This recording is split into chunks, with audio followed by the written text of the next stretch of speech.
This week we're going to talk about literature. It would be impossible for us to actually cover all the literature that's out there. There's, thousands and thousands and millions of books.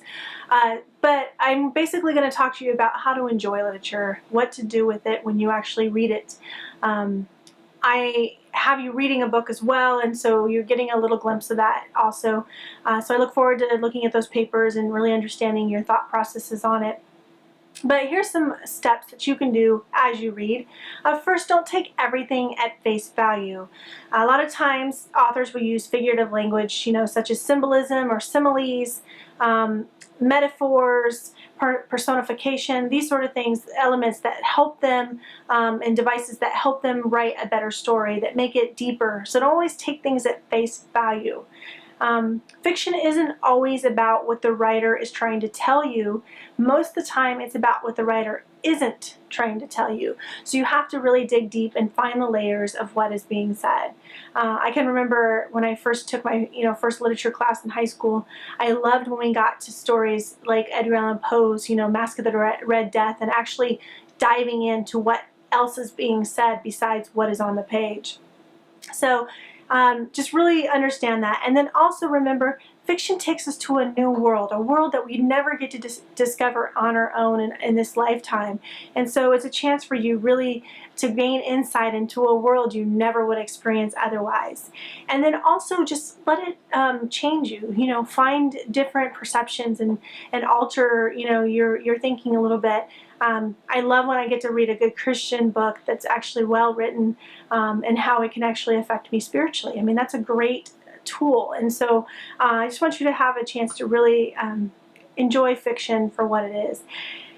And then second, work to understand the structure. Think of the novel or the poem as a building, and the author is, the architect that puts it together. And ask yourself, what's its purpose? Who's its audience? Can it stand on its own? And is it grasping you in any way that can make you learn from it? And so really start to understand the structure. Get to know that's number 3, get to know your protagonist and define the conflict. Is it person versus person? Two men that are at odds with one another. Person versus self. Where there's an inner struggle in somebody's life, where, like something like a Telltale Heart, where there's an inner struggle, or Macbeth, where it's really an inner struggle in themselves. Or person versus God, where they're, crying out and angry at God, or struggling with, religion or whatever. Is it that kind of story? Or is it person versus nature, like Call of the Wild with Jack London, something where there's a nature, snow or rain or storms or earthquakes or whatever that are coming against them. So that would be man versus nature. And so really understanding what the conflict is and who your protagonist is, who's your hero, and the conflict is always coming against their want. And then lastly, enjoy the process. You can really learn something from reading, and it actually does make you a more intellectual person. And so the more you read, the better off you'll be. Now, I just want to talk a second about fiction. There's different formulas to fiction. And here's just a few of the kinds of formulas there are. There's one for adventure, western, detective stories, and mystery stories. Science fiction, fantasy, and romance novels all have a formula.